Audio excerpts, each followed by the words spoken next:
വന്നിരിക്കുന്നത് കുറച്ച് ടിപ്സുകൾ ഉൾക്കൊള്ളിച്ചിട്ടുള്ള ഒരു വീഡിയോ ആയിട്ടാണ്. അപ്പോൾ നിങ്ങൾക്ക് അറിയാവുന്ന ടിപ്സുകളൊക്കെ ഉണ്ടാവില്ലേ, കിച്ചൺ ടിപ്സൊക്കെ ഉണ്ടെങ്കിൽ നിങ്ങൾ കമൻറ്റിൽ പറയണ്ട കേട്ടോ.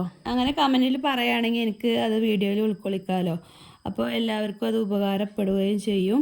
അപ്പോൾ എല്ലാവരും വീഡിയോ സ്കിപ്പ് ചെയ്യാതെ കാണുക. അപ്പോൾ വീഡിയോ ഇഷ്ടപ്പെടുകയാണെങ്കിൽ ലൈക്ക് ചെയ്യാനും മറക്കരുത്.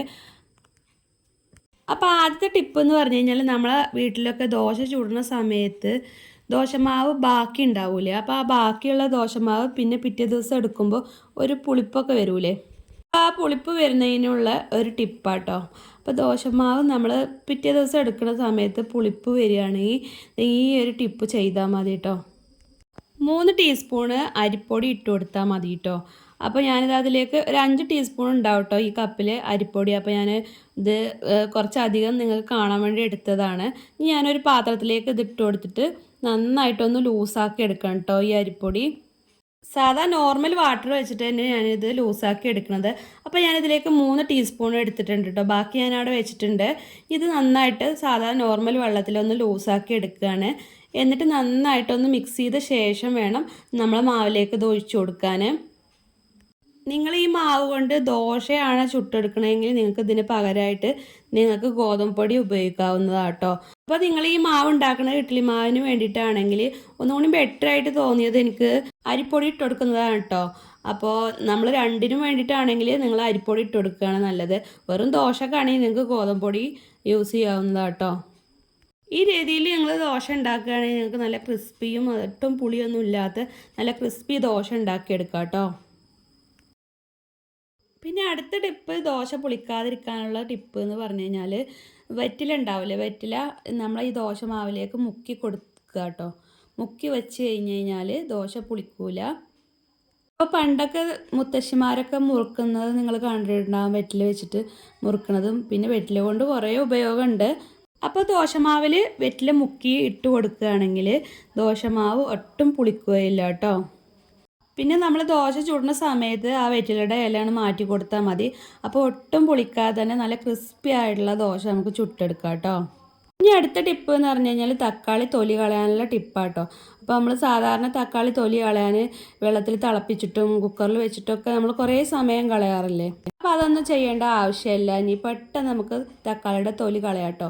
ഇതുപോലെ ഒരു ഫോർക്ക് ഉണ്ടെങ്കിൽ ഇതുപോലെ തക്കാളിയിലൊന്ന് കുത്തി കൊടുക്കുക. എന്നിട്ട് ഇതുപോലെ ഗ്യാസ് സ്റ്റൗവിൻ്റെ മുകളിലേക്ക് ഇതുപോലെ തക്കാളി വെച്ച് കൊടുക്കുക. അപ്പോൾ ഒത്തിരി നേരമൊന്നും വെക്കേണ്ട ആവശ്യമില്ല.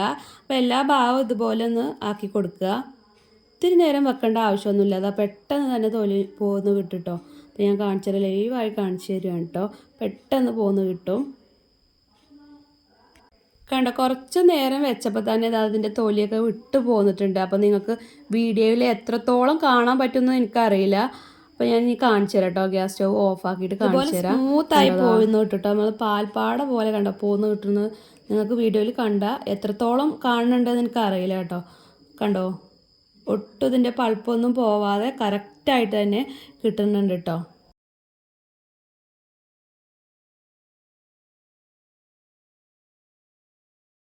ഇനി അടുത്ത ടിപ്പ് എന്ന് പറഞ്ഞു കഴിഞ്ഞാൽ ഗ്യാസ് സ്റ്റൗവൊക്കെ ക്ലീൻ ആക്കാനുള്ള ടിപ്പാട്ടോ. അപ്പോൾ അതിന് വേണ്ടിയിട്ട് നമ്മൾ ഒത്തിരി ലിക്വിഡുകളൊന്നും വാങ്ങേണ്ട ആവശ്യമില്ല. ഈ ഒരു ഷാമ്പു 10 രൂപയുടെ ഒരു ഷാമ്പു നമ്മളെ വീട്ടിലുണ്ടെങ്കിൽ ഇത്ര കറ പിടിച്ച ഗ്യാസ് സ്റ്റൗവും പെട്ടെന്ന് ക്ലീൻ ആക്കി എടുക്കാം. അപ്പോൾ അതിന് വേണ്ടിയിട്ട് ഇതിലേക്ക് ഞാനിതാ കുറച്ച് ഷാമ്പു ഇതിലേക്ക് ഒഴിച്ചു കൊടുക്കുന്നുണ്ട്. അപ്പോൾ ഒത്തിരി ഷാമ്പു ഒന്നും വേണ്ട, കുറച്ച് മതി കേട്ടോ. അപ്പോൾ ഞാനിതിലേക്ക് കുറച്ച് ഒഴിച്ചു കൊടുക്കുന്നുണ്ട്. അപ്പോൾ ഇത് കടയിൽ ചോദിച്ചു കഴിഞ്ഞാൽ 10 രൂപയുടെ ഷാമ്പു കിട്ടും കേട്ടോ നിങ്ങൾക്ക്. ഈ ബോട്ടിലിൽ നിങ്ങൾക്ക് 30 രൂപ കൊടുക്കേണ്ടി വരും. അപ്പോൾ നിങ്ങൾ 10 രൂപയുടെ ഷാമ്പു വാങ്ങിയാൽ മതി കേട്ടോ. അപ്പോൾ ഞാൻ എൻ്റെ അടുത്ത് ഉണ്ടാവുകൊണ്ട് ഈ ഷാമ്പു എടുത്തു എന്നുള്ളൂ. ഇതിലേക്ക് നമ്മൾ കുറച്ച് സോഡാപ്പൊടി കൂടി ഇട്ട് കൊടുക്കുന്നുണ്ട്. എന്നിട്ട് ചെറു ചൂടുള്ള വെള്ളമാണ് ഇതിലേക്ക് ഒഴിച്ചു കൊടുക്കുന്നത് കേട്ടോ. ചെറു ചൂടുള്ള വെള്ളം ഒഴിച്ചു കൊടുത്തിട്ട് നന്നായിട്ടൊന്ന് മിക്സ് ചെയ്ത് കൊടുക്കുക. അപ്പോൾ ഞാൻ ആ സോഡാപ്പൊടി എടുത്ത സ്പൂൺ കൊണ്ട് തന്നെ ഇതൊന്ന് മിക്സ് ചെയ്ത് കൊടുക്കുകയാണേ. അപ്പോൾ നല്ല കറയുള്ള ഗ്യാസ് സ്റ്റൗവ് ആണെങ്കിൽ നിങ്ങൾക്ക് ഷാമ്പൂവിൻ്റെയും സോഡാപ്പൊടിയുടെ അളവ് കൂട്ടുകയൊക്കെ ചെയ്യാം കേട്ടോ. നമുക്ക് എത്രത്തോളം വേണം അതിനനുസരിച്ച് വേണം നമ്മൾ ഷാമ്പൂവും സോഡാപ്പൊടിയും എടുക്കേണ്ടത് കേട്ടോ. ഇതുപോലെ ഒരു സ്ക്രബ്ബർ എടുത്തിട്ട് ഇതിലേക്ക് ഇത് മുക്കി കൊടുക്കുക കേട്ടോ. ഇത് ചെറു ചൂടുണ്ട്. ഇനി നമ്മൾ എവിടെയൊക്കെയാണോ നമ്മുടെ ഗ്യാസ് സ്റ്റൗവിൽ കറയുള്ള ഭാഗം അവിടെയൊക്കെ ഈ സ്ക്രബ്ബർ നന്നായിട്ടൊന്ന് മുക്കി കൊടുത്ത ശേഷം അതിലേക്ക് നന്നായിട്ടൊന്ന് തേച്ച് കൊടുക്കുക കേട്ടോ. ഞാൻ ആദ്യം എല്ലാ ഭാഗവും ഇതുപോലെ ഒന്ന് തേച്ച് കൊടുക്കുകയാണ്. അപ്പോൾ ഞാനിതിൻ്റെ സ്റ്റാൻഡൊക്കെ ഒന്ന് എടുത്ത് മാറ്റി കൊടുക്കുക കേട്ടോ. അപ്പോൾ സ്റ്റാൻഡും ഞാൻ കഴുകിയെടുക്കുന്നുണ്ട്. അപ്പോൾ ആദ്യം തന്നെ ഞാനിത് എല്ലായിടത്തും ഇതൊന്ന് തേച്ച് കൊടുക്കുക കേട്ടോ. ഇത് തേച്ച് കൊടുത്തിട്ട് ഒരു 5 മിനിറ്റ് നേരം വെയിറ്റ് ചെയ്ത് ശേഷം വേട്ടോ ഇത് തുടച്ചെടുക്കാൻ. അപ്പോൾ രാവിലത്തെ പരിപാടികളൊക്കെ കഴിഞ്ഞ് കഴിഞ്ഞാൽ ഈ ഒരു അവസ്ഥയായിട്ടുണ്ടാവും നമ്മളെ ഗ്യാസ് സ്റ്റവ് കേട്ടോ. ഇത് ജസ്റ്റ് ഒന്ന് തേച്ച് കൊടുക്കുമ്പോൾ തന്നെ എല്ലാ ചളികളൊക്കെ ഇളകി പോകുന്നുണ്ട് കേട്ടോ. അപ്പം ഇനി എല്ലായിടത്തും ഞാനിത് തേച്ചിട്ട് ഞാൻ കാണിച്ചു തരാം കേട്ടോ. അപ്പോൾ ആദ്യം ഈ സ്റ്റാൻഡുകളൊക്കെ ഒന്ന് എടുത്ത് മാറ്റി കൊടുക്കണം. അപ്പോൾ ഒരു വിധത്തിൽ ഞാൻ എല്ലായിടത്തും ഇത് തേച്ച് കൊടുത്തിട്ടുണ്ട്. ഇനി ഇതിൻ്റെ സ്റ്റാൻഡ് ഇതുപോലെ ഒന്ന് തുടച്ചെടുക്കണം കേട്ടോ. അപ്പോൾ സ്റ്റാൻഡിലും അത്യാവശ്യം ചെളിയൊക്കെ ഉണ്ടാവും. അപ്പോൾ അതൊക്കെ ഒന്ന് പോന്ന് കിട്ടാൻ വേണ്ടിയിട്ട് കേട്ടോ.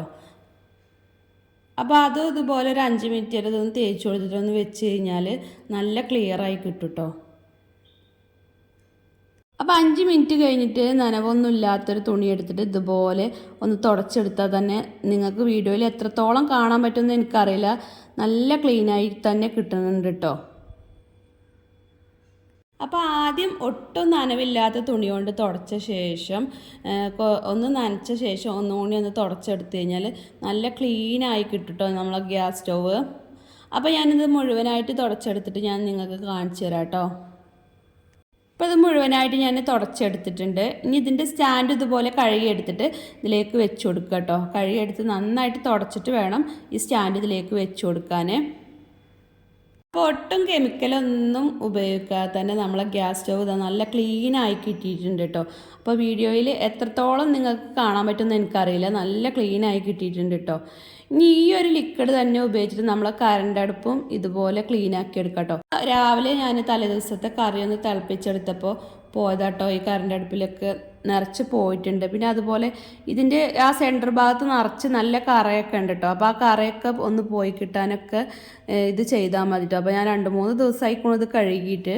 അപ്പോൾ ഞാൻ ഈ ഒരു വീഡിയോ ചെയ്യാൻ വേണ്ടിയിട്ടാണ് ഇത് 2-3 ദിവസം കഴുകാതെ വെച്ചത് കേട്ടോ. ഇനി ഇതിന് വേണ്ടിയിട്ട് നമ്മൾ വേറൊരു സൊല്യൂഷനൊന്നും ഉണ്ടാക്കുന്നില്ല, ഈ ഒരു ലിക്വിഡ് വെച്ചിട്ട് തന്നെ ഇത് ക്ലീനാക്കി എടുക്കാം കേട്ടോ. അപ്പോൾ നല്ല കറയുള്ള ഇതുപോലുള്ള കറണ്ട് അടുപ്പൊക്കെ ആണെങ്കിൽ നിങ്ങൾ ആദ്യം ഒരു പിഞ്ച് സോഡാപ്പൊടി ഇതിൻ്റെ മുകളിലേക്ക് വിതറി കൊടുത്തിട്ട് ഒരു നനഞ്ഞ തുണി കൊണ്ട് തുടച്ചെടുത്തിട്ട് ഇങ്ങനെ ഈ ലിക്വിഡ് കൊണ്ട് ഒന്ന് കഴുകിയെടുത്ത് കഴിഞ്ഞാൽ തന്നെ നല്ല ക്ലീനായി കിട്ടും കേട്ടോ.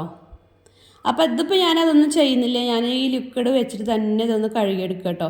അപ്പോൾ ആദ്യം ഞാനിതാ ഈ ലിക്വിഡ് വെച്ചിട്ട് നന്നായിട്ട് ഇതൊന്ന് തുടച്ചെടുക്കുകയാണ്. നമ്മൾ ഗ്യാസ് സ്റ്റവ് ചെയ്ത പോലെ തന്നെയാണ് ചെയ്യണത്. അപ്പോൾ ആദ്യം ഈ ലിക്വിഡ് വെച്ചിട്ടൊന്ന് എല്ലായിടത്തും ഒന്ന് തുടച്ചു കൊടുക്കുകയാണേ. അങ്ങനെ എല്ലായിടത്തും നല്ലവണ്ണം തുടച്ച് കഴിഞ്ഞിട്ട് ഒരു 5 മിനിറ്റ് കഴിഞ്ഞിട്ട് ഞാൻ കാണിച്ചു തരാം കേട്ടോ. ഒരു 5 മിനിറ്റ് കഴിഞ്ഞിട്ടാണ് ഞാൻ കാണിച്ചു തരാം. ഈ ഒരു സ്ക്രബ്ബർ വെച്ചിട്ട് തന്നെ കണ്ടോ തുടച്ച് കഴിഞ്ഞ് കഴിഞ്ഞാൽ തന്നെ നല്ല ക്ലീനായി കിട്ടിയിട്ടുണ്ട് കണ്ടോ. നല്ല ക്ലീനായി സ്ക്രബ്ബർ കൊണ്ട് തന്നെ തുടച്ചാൽ തന്നെ നല്ല ക്ലീനായി കിട്ടിയിട്ടുണ്ട്.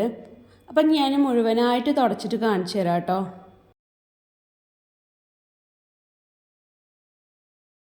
ഈ ചെറിയൊരു നനവില്ലൊരു തുണി എടുത്തിട്ട് ഇതൊന്ന് തുടച്ചെടുക്കുക കേട്ടോ. അപ്പോൾ എല്ലാ ഭാഗവും തുടച്ചെടുക്കുക. ഇതിൻ്റെ സ്വിച്ച് ബോർഡിൽ നമ്മൾ കുത്തി കൊടുക്കുന്ന ഈ വയറൊക്കെ ഉണ്ടാവില്ലേ, ആ വയർ കൂടി നന്നായിട്ടൊന്ന് തുടച്ചെടുക്കുക. അപ്പോൾ സിമ്പിളായ രീതിയിൽ നമ്മളെ വീട്ടിലുള്ള ഇൻഗ്രീഡിയൻസ് വെച്ച് നമ്മളെ വീട്ടിലുള്ള കറണ്ട് അടുപ്പും അതുപോലെ ഗ്യാസ് സ്റ്റവും പെട്ടെന്ന് ക്ലീനാക്കി എടുക്കാനുള്ള ഈ ടിപ്സ് നിങ്ങൾക്ക് ഉപയോഗപ്പെട്ടിട്ടുണ്ടെങ്കിൽ നിങ്ങൾ ലൈക്ക് ചെയ്യാൻ മറക്കരുതേ. അടുത്തൊരു നല്ലൊരു വീഡിയോയുമായി കാണാം.